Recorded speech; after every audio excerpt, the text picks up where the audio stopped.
So, first lecture, or the first chapter 1 of the book. So what we're doing here is really trying to set the scene for the rest of the book. Economic growth and sustainable development. So we're going to look at the really big picture. So what lies behind economic growth ultimately if you're an economist?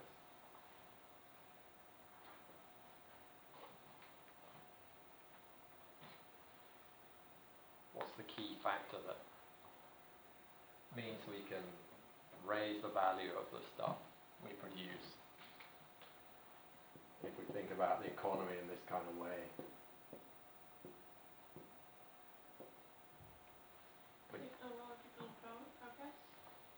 Technological progress. Absolutely. Why can we produce a lot more value? We're on the same Earth, we probably even made it worse, so to speak, compared to 70,000 years ago. Why can we produce all this stuff when they couldn't or didn't 70,000 years ago? Is it because they didn't bother? You know, could they have made iPhones if they felt like it? No. It's not that. It's not that we work harder or whatever. We have the technology.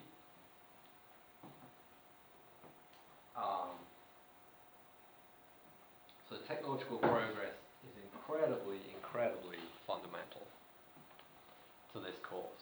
Okay. And to understanding, explaining, predicting economic growth and sustainable development.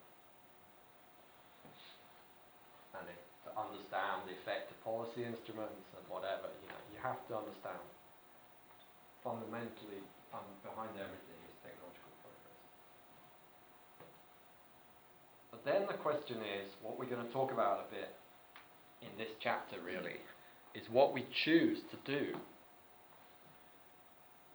So, how can we think about technological progress? Like,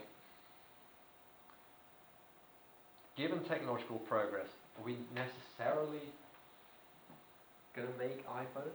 If we can make an iPhone, does that mean that we do make an iPhone?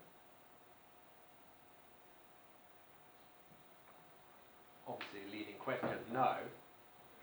But we don't have to make iPhones. But do we typically take all the opportunities that technological progress gives us?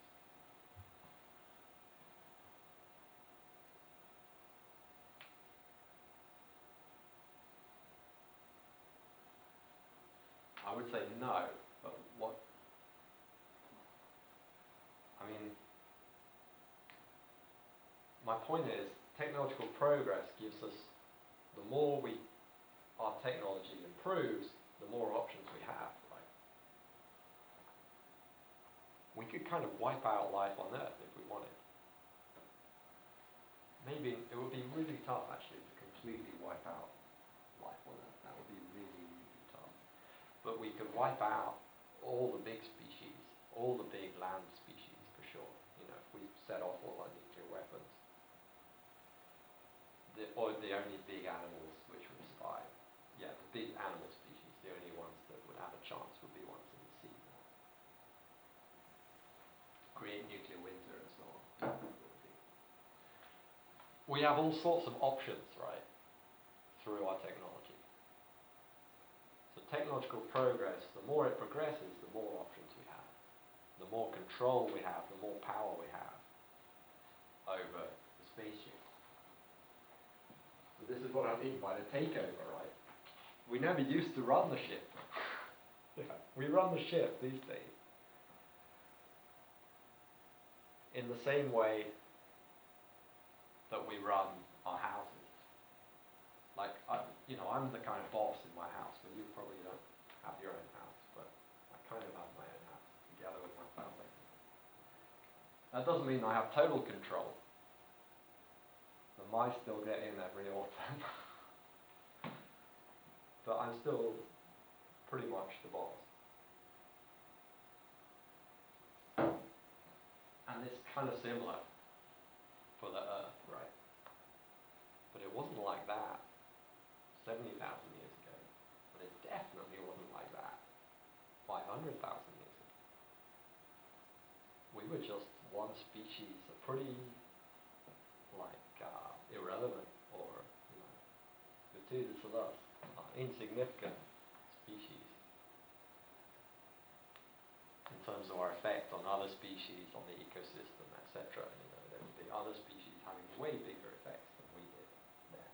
We were like super marginal. But then we've kind of taken over, haven't we? So what choices have we made? And the next half an hour or so, we're just going to have a look at those choices, okay, in the very big picture sense.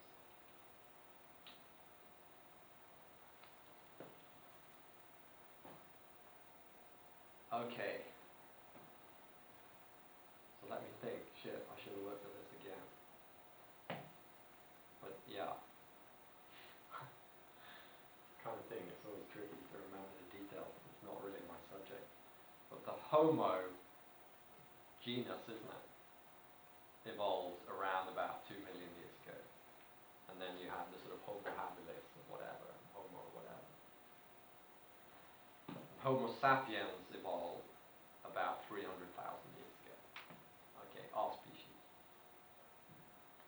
And at that time there were a bunch of other human species as well. Right. About 70,000 years ago, something happened with Homo sapiens round about then, that there seemed to be some form of possibly genetic, possibly just cultural, that allowed us to start this process, or to accelerate the process of taking over the spaceship, organizing big societies, which is essential to developing more sophisticated technologies and actually taking over. Okay. But that's not really what this course is about, but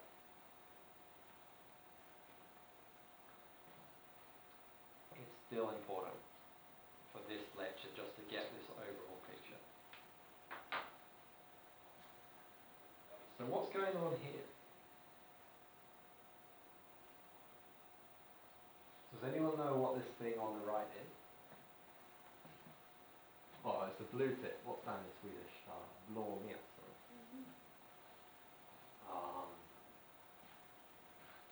But what's it up to?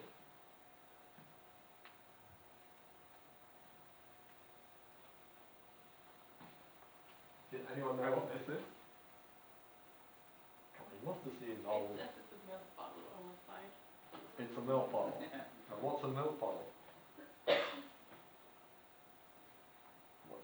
Does nobody know anything about 20th century UK culture? Apart from me. I guess I'm the expert. We used to have this doorstep delivery of milk, right? Alexander's nodding. Yeah, Familiar with but it? I've seen it on film. Yeah, I was thinking Yeah. that haven't you seen this on film? Or Emmerdale or whatever, I don't know. And one species, Blåmes, blue tips, they learned to break through the aluminium, very thin aluminium tops of these milk bottles. You just press them in and they come off, kind of thing. Very thin aluminium. They learned to break through that and make the cream from the top of the milk. That was old-fashioned milk, yeah, where the cream would rise to the top. So that's technological progress, isn't it? For blue tips. Yeah? They learned to control their environment in a better way that gave them more consumption, more productivity. So it's a very easy way for them to get a lot of calories. The cream they loved it. When we went over to skimmed milk, they weren't interested anymore. Right? They couldn't even digest it. They only want the cream. What do you think they did? What choice did they make when this technological breakthrough occurred?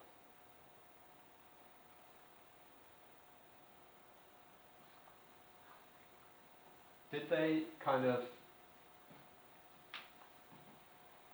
eat a lot more and get super fat? And it's like, oh, great, we can gorge on milk every day. So, and they all got fat, and then when it got time to migrate, they couldn't fly south when the winter came. Or did they think, oh, it's so easy now to get enough food, we can spend most of our days hanging out on a branch, chatting with our friends.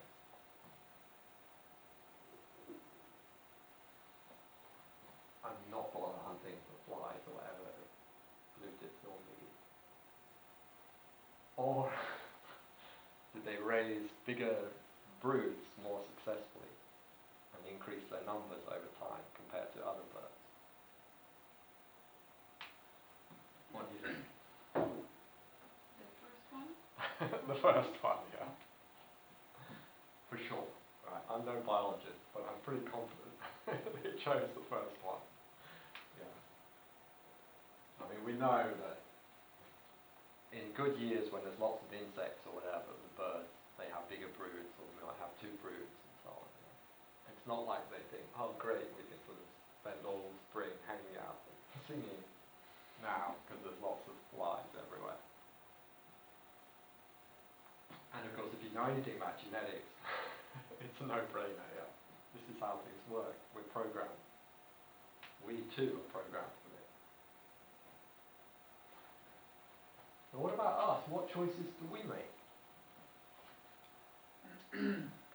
Have a think. Chat to your neighbour.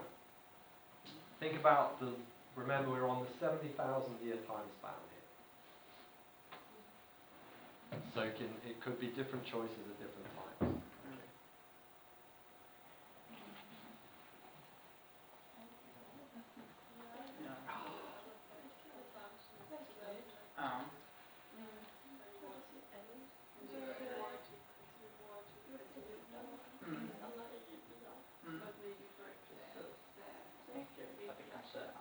Någon gång. Men jag menar, om vi kollar på idag så verkar det ju knappast ha varit leisure. I alla fall inte ja.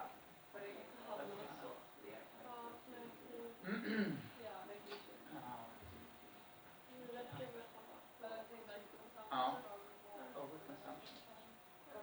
Vad sa du? Nu håller vi på med en 70 000 år sedan. Ja. Den här bitter i fot, så att säga.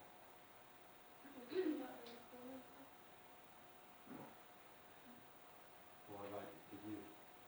I just started listening to us again. Yeah. Were you talking all the same one? So what were you talking about?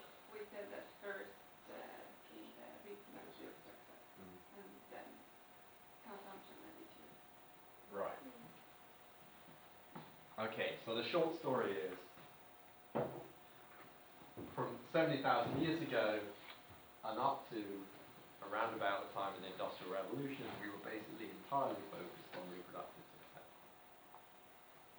So if you think of the typical household in, say, 1600, how was their life, the quality of life, and the quantity of consumption, and the quality of what they consumed, compared to the typical household 70,000 years ago? Like in terms of the amount of food they had, food security, how warm they were in the winter. What do you think?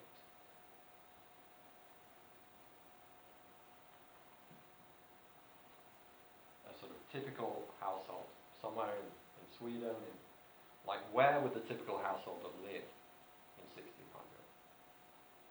In the city or in the countryside? Countryside. And what would they have done? What would their job be, so to speak? Farmers. Right. And would they be working? Would they be working on a big farm for somebody else? And typically? No, they're mostly small farms, like for themselves, self-sustainable. Right. So peasant farmers, you could say, they're just scratching out a living for themselves. How's their food security? Like, are they confident that they're going to have enough food for their kids the next winter?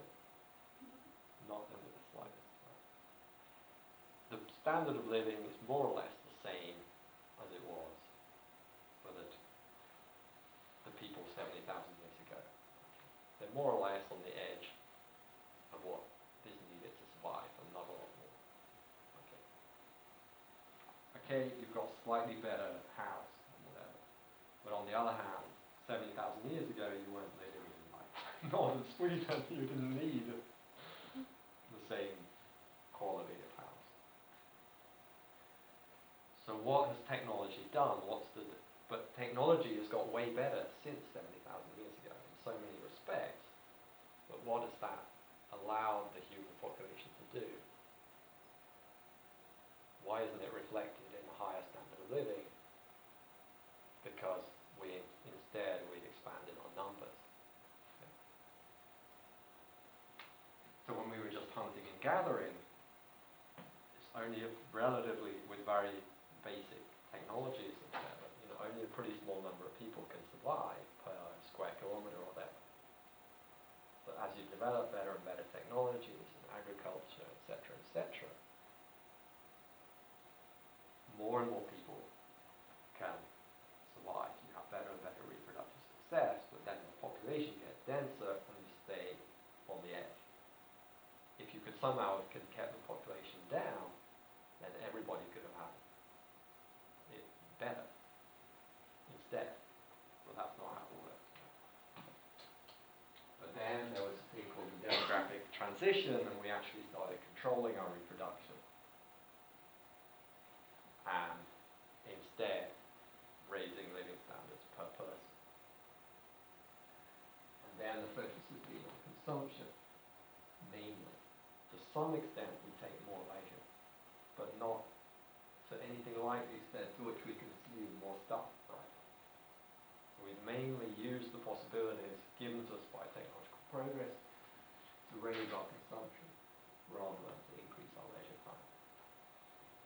We have increased our leisure time, but not nearly as much as the amount we've raised our consumption by. And that is basically just what I'm going to talk about for the next few minutes. But you basically got it now, really.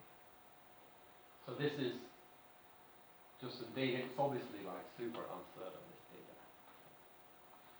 This is a log scale. We'll come back to this, but that means that a straight line on a log scale is a constant growth rate percent per year, right?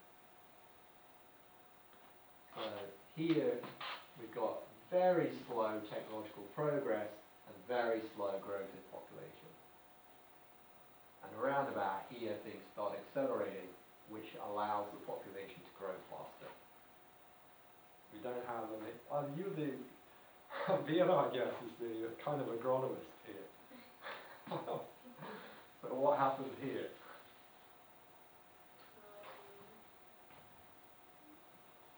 Sorry, I don't mean to put pressure on you.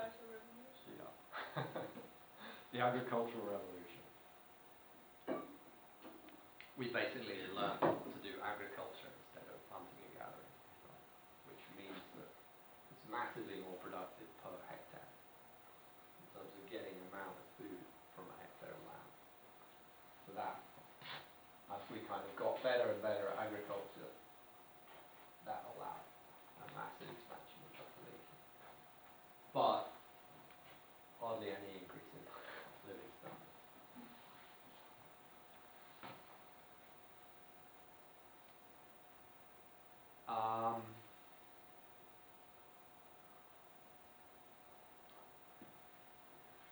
So no Antipodeans here, so I guess there's nobody who's got a clue what these are.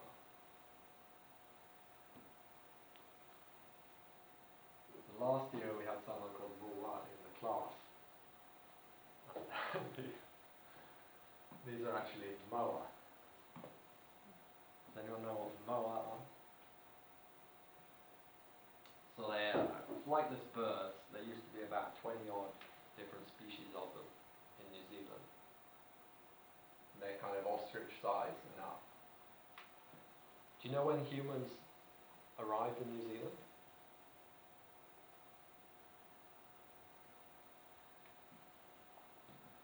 Don't know about milk bottles in England, or you don't know about New Zealand history.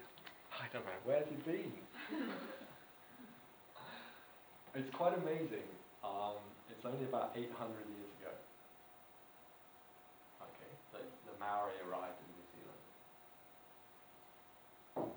Guess how many species of moa there were when the Maori arrived? I kind of just told you. About 20 odd. Guess how many there were 100 years later? 0. Okay. And as I said in a lecture early last year, in another big, totally different class, I said, "Oh, this isn't about the Maori, of course, it's about humans." And someone said, "Aren't the Maori humans?" I was like, "Oh, that's not what I meant."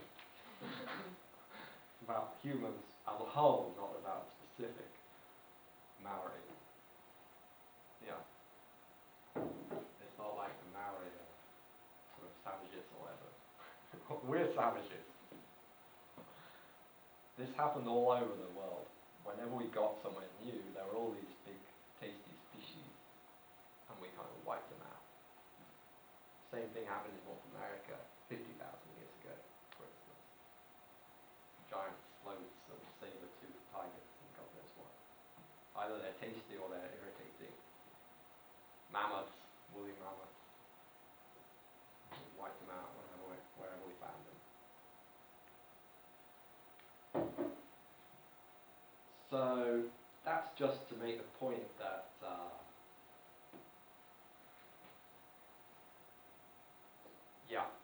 there's a sort of romantic idea that it's just industrial human, it's the industrial period where we suddenly turned into these horrendous destroyers of nature.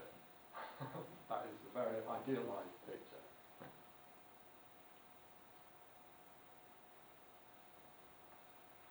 Okay, so we got a very slow rate of technological progress, although it did kind of take off a bit with the agricultural revolution. We got massive effects on other species, especially the megafauna. Big, tasty, easy to catch. And other ones, some plant species especially, and also some animal species that we domesticated.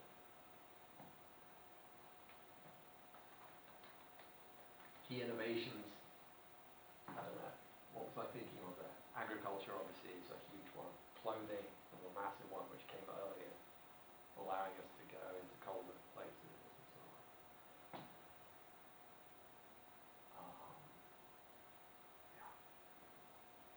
The wheel, I guess, I don't know. Fire, controlling fire, going even further back. But that would be even pre-Sapiens, I guess, fire we had way back. What ended this phase? We already talked about that. The demographic transition, we start actually controlling our own population. You might not think so, the way the Earth looks today, but we are controlling, compared to if we were still just trying to maximize reproductive success, there would now be like 5 times the number of humans on the planet, and we'd still all be on the breadline.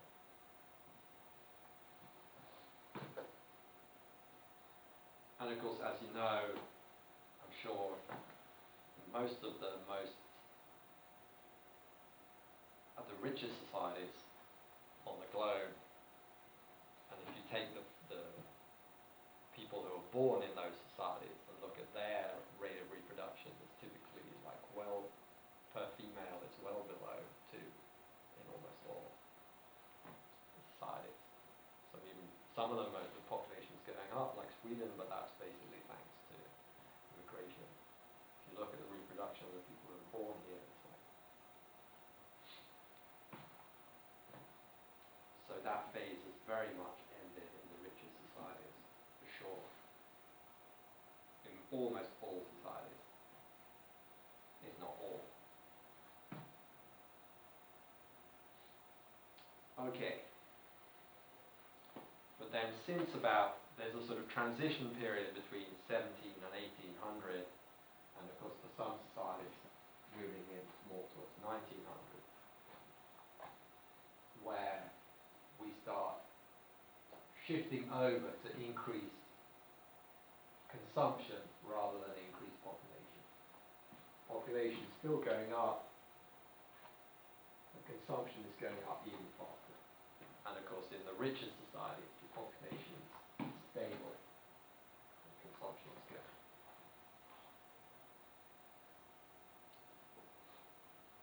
And again, this is a log scale, so this is a constant rate. And you can actually, because it's a natural log, we'll look at the math for this later, but you can actually sort of read off the growth rate in percent as the slope. So if we say this is, if we extend this line down, it's about 100 years, and it's going up. If we keep that line going, that would be a 100-year period, and 2.5%. So that's a factor of 0.025 a year, or 2.5% a year. 2.5 on this scale per 100 on this scale. That's 2.5% growth rate in average global product per capita. So that's the value of what each person on average produces on the planet in real terms, of course, without inflation. Everything in this course is without inflation. And the population growth would be more like 1.5% or something, and leveling off, hopefully. Okay. And what has happened to natural resource use during this consumerist phase? So I called it the Malthusian phase and then the consumerist phase. We're basically going for consumption. So have a look at those. What can we say about natural resource use?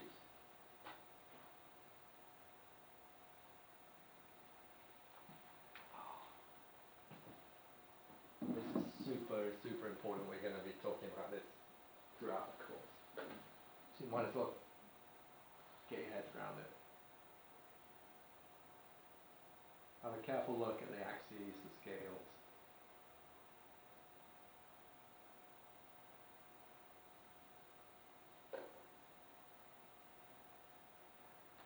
Yeah, so actually, why don't you think about this? A, how do you interpret this? What's going on? And B, A, how do you interpret the graphs? Just what does this mean? And B, is this at all surprising, or what are the implications? Have a think and have a chat to your neighbour, okay? I'm going to go and get a cup of tea.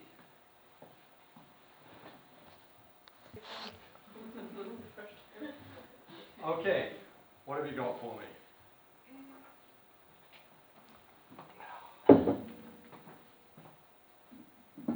So what do the graphs show us? We're becoming more and more dependent on energy, I guess. Like, while our technical progress, we get more and more dependent on it. Okay. I don't know. So, but just in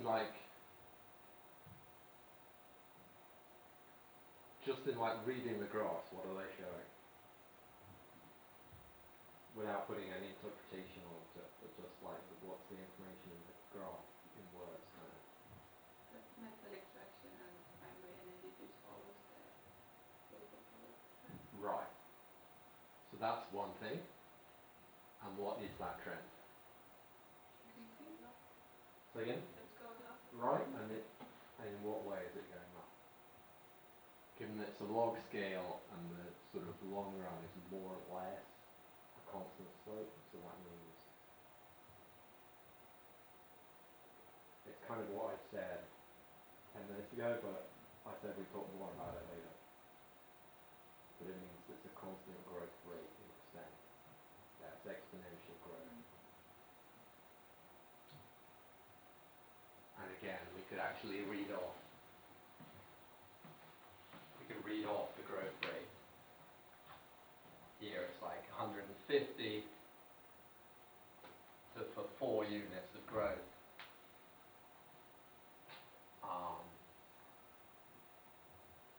Which would be 2.5% again.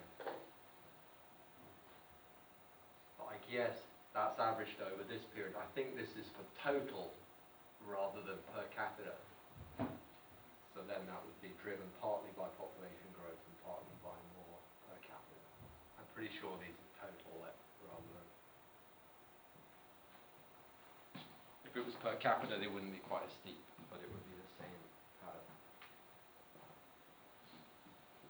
Okay.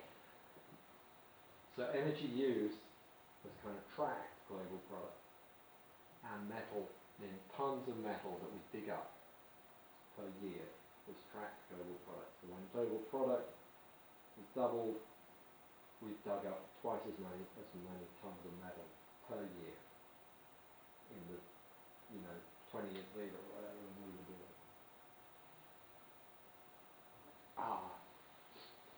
So that's just the raw data in the graphs, kind of what that's telling us.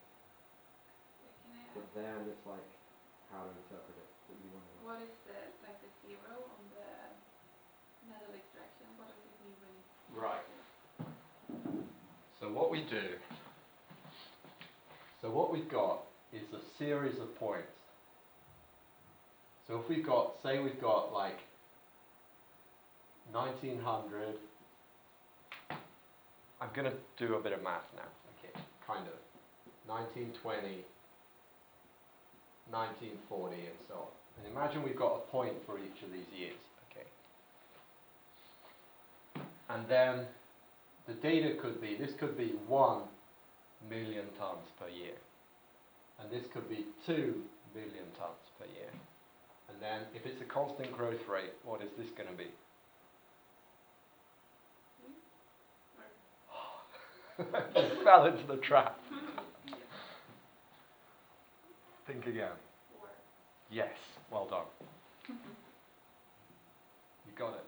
So that's great. You've done the pedagogical work for everybody now, yeah? You'll all remember that now. Constant growth rate. That's the constant growth rate. The rate, when we talk about the rate in economics, that's what this means. And then, so this could be 1 sort of million tons or something. And then the GDP might be sort of $3 trillion or whatever. And then this would be 6 and 12, wouldn't it? $1 trillion.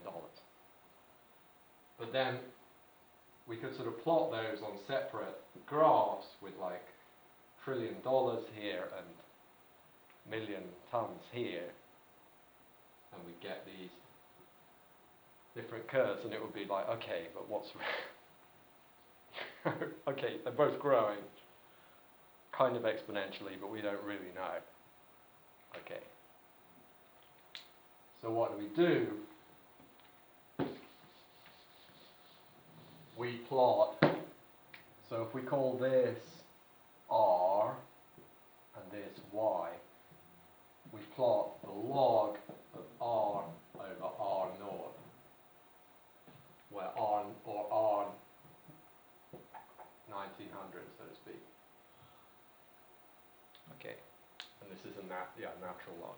And then we plot the log of Y over Y 1900. So what is that then? That would be R over R naught is 1, 2, 4, isn't it? Because R naught or R 1900 is 1. But this would also become 1, 2, 4, wouldn't it? And what's the log of 1? 0.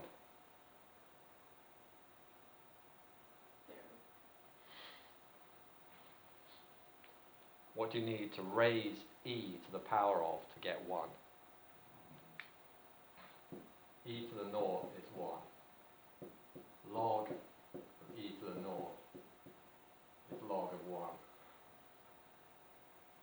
Log of e to the naught is naught, yeah. The log of e to the something is like 1 over something, isn't it?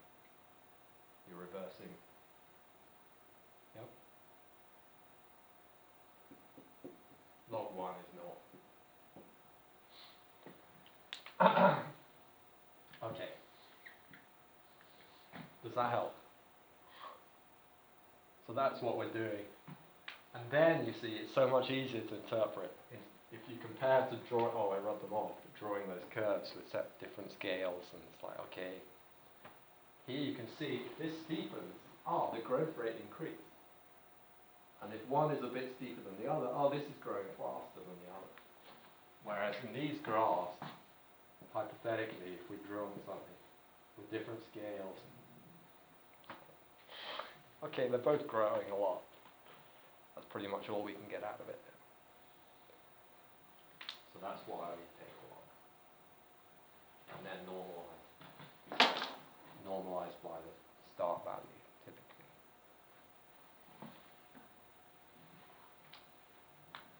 Okie doke. So when we're interested in growth rates and relative growth rates, then we always take the logs and normalize the starting point. And again, if we hadn't normalized, then they would just be starting at some arbitrary levels. And it would be harder to see how they comparing slopes. Okay.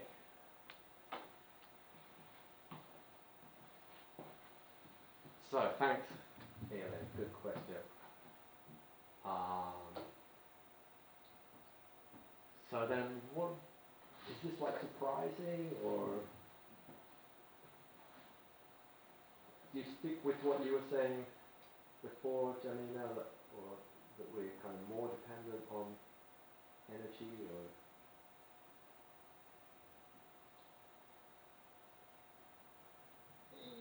Yes, I think that energy does drive the global power, or at least it looks like it.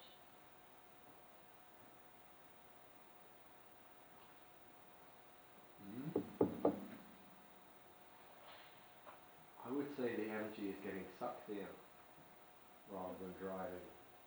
The oil is getting sucked into the system, so to speak. You imagine it being sucked out of the ground and into the system. And the more the demand from the system, the more oil gets sucked out. So we'll talk a lot more about that.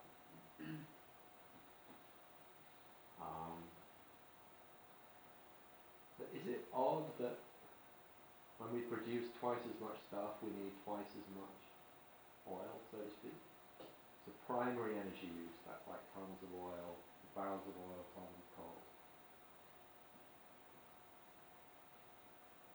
Is that surprising? I claim that it is kind of surprising. But you're obviously not surprised. But why might I claim that was surprising? Due to technological progress. Right, it definitely has to do with technological progress. My claim that it is surprising. Yeah. Can you expand on that? I guess that one could expect that it wouldn't need as much resources to produce, right? Right. Imagine there's one good that we're making, and we're getting more efficient in our labor, so we can make more and more of this good. Do you think we'd also get more efficient in using the oil? So we'd need less and less labor per unit of the good we produce, and less oil per unit of the good that we produce. In which case, global product would be just the quantity of this good, and the oil use wouldn't grow as fast. It might even go down if our oil efficiency went up faster than our labor efficiency. Then we'd need less oil over time, even as we made more of the stuff. If you imagine an economy like this,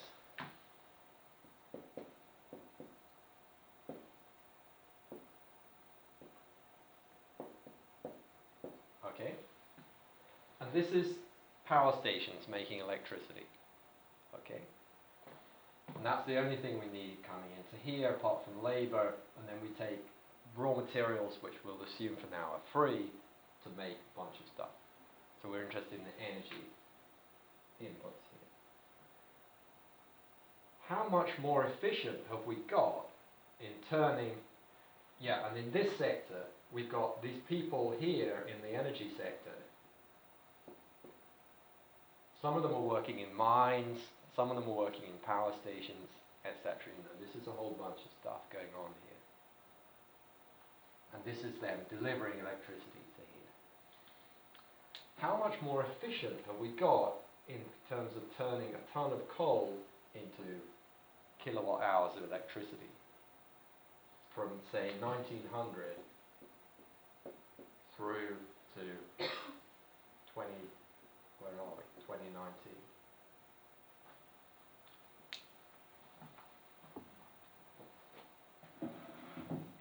Anyone want to try have a guess? Like, it's not like there's even an exact answer to this. Well, there is, but nobody really knows. So.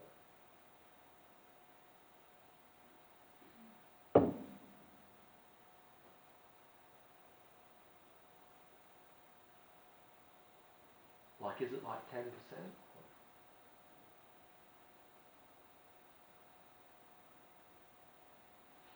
So actually the data's going further back, isn't it? This data is going back to 1820.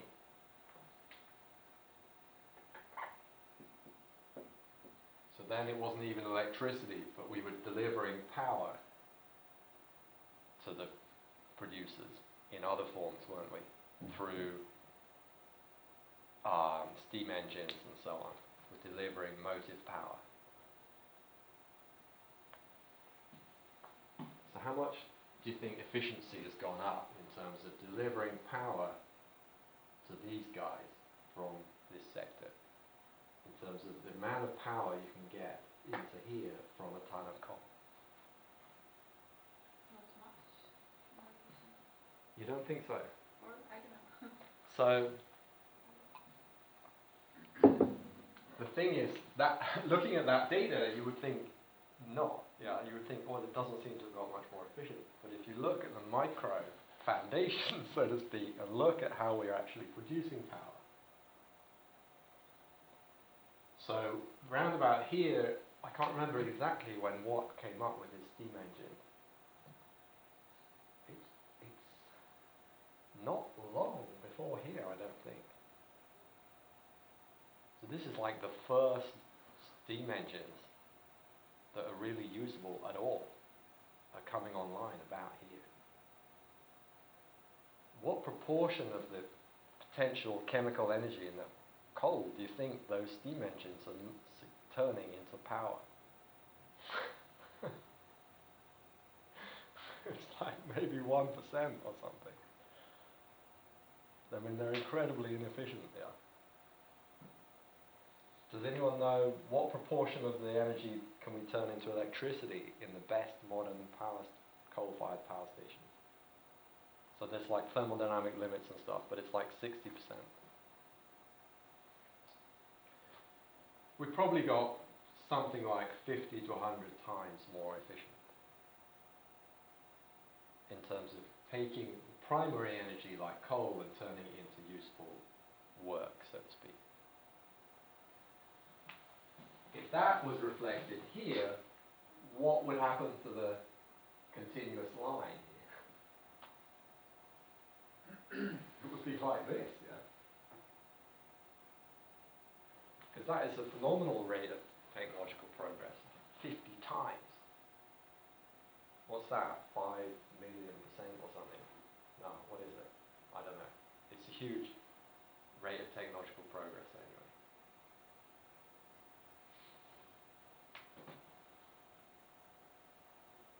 50 times, what would it, oh, whatever.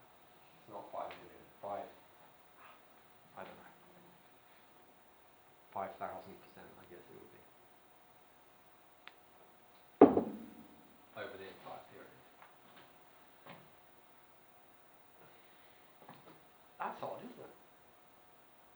So this is kind of what you were saying. This is So you got the idea why it's surprising. Yeah.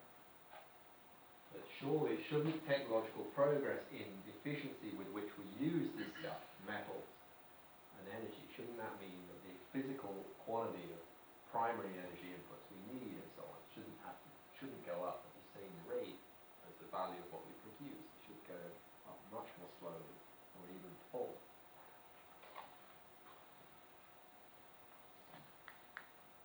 So we're going to talk a lot about this in the course. Let's see what else we've got. Oh wow, we're running out of time. Shit. Okay, I want to get through this. So we'll park that. It's basically, the answer is, it's to do with patterns of consumption. It's not just one product. We shift what we choose to consume. So here we basically consume porridge, and here we're consuming like, international air travel and stuff, Which is way more energy intensive. So as we get more energy efficient, we use that, but we at the same time shift. It's not just that we consume more, we shift the patterns of what we consume to more energy intensive stuff and more resource intensive stuff. You don't need much metal to make porridge. You need a lot more to make international air travel or whatever, or train travel come from that. Okie doke. So we're controlling the global environment and other species in all sorts of ways. We're getting incredibly, I can't remember what I was really thinking about when I put this up. But we're controlling the environment and other species in all sorts of ways. We're also getting incredibly efficient in terms of getting certain types of output in large quantities with little labor. Sometimes you might think, well, agriculture is a kind of backward sector without much technological progress. Whoa, no. Right. Technological progress in agriculture in terms of labor productivity is absolutely phenomenal. How many labor hours do we need per ton of wheat, per kilo of beef, or whatever? Down and down, very steeply. One of the least productive sectors is probably the teaching. Like there's other sectors where productivity hasn't increased anything like as much, at least when you look at quality.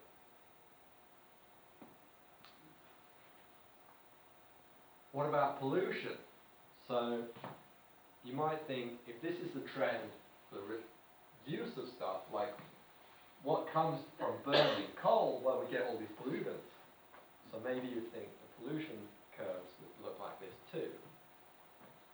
But typically what we actually see is this. That they get to a certain point and then it's like, whoa, no. And basically this point is when we decide we don't need this shit anymore. Let's shift technology and avoid this polluting emission. And we've done it for sulfur in the rich countries. We've done it for CFCs, Clearwater, globally, except in China. And we're somewhere in China. The only reason it happened globally was because the rich countries forced the poor countries to do it too. We'll come back to that, why that is. Have we done it for carbon dioxide? No. Will we do it for carbon dioxide? Yes, if it's not too late. So if we don't wipe ourselves out somehow, which I think is incredibly unlikely, like we are phenomenally resilient as a species, that we would actually get wiped out by climate change or global heating, if you like. I don't see it as being realistic. To me, it's a matter of time when this happens for carbon dioxide. Of course, that doesn't mean, oh, therefore there's no problem, because it should have already happened, according to me, again. But to me, it's a matter of time, and we'll understand in the course why that is, or why I have that view based on economic models.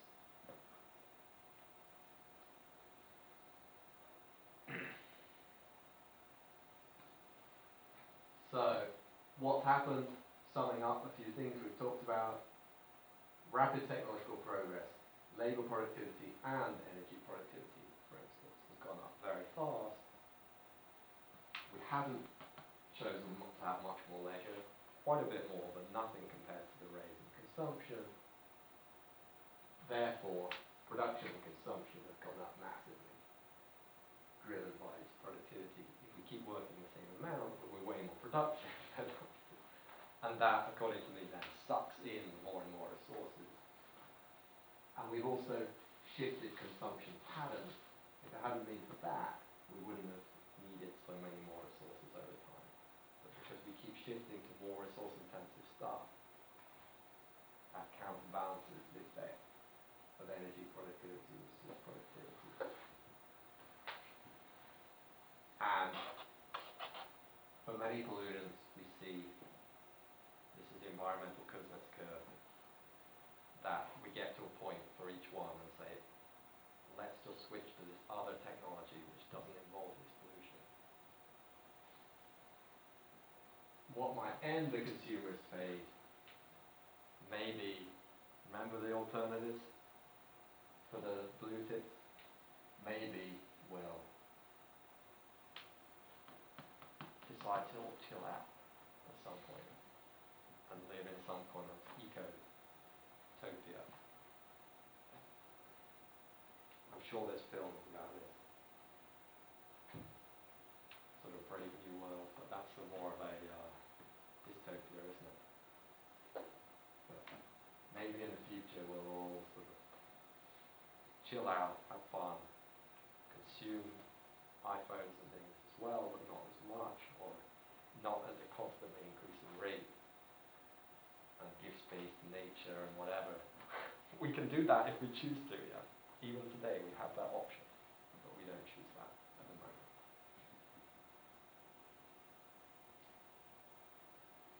We'll get to that.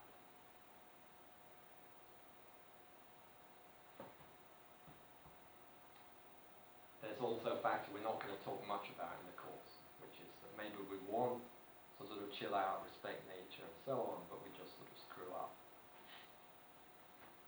We're not going to talk much about how to deal with uncertainty and lack of information in the course, but that's another relevant thing. Okay, so that's kind of giving you an overview to some of the issues we're going to be talking about in the course. Well, it is giving you an overview.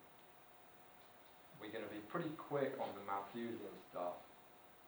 Then we're going to talk about the growth, technological change, what's driving that, what's it really about. Then we're going to talk about understanding patterns of resource use, shifts in consumption patterns, etc. Then we're going to talk about the pollution flows and why we see that pattern.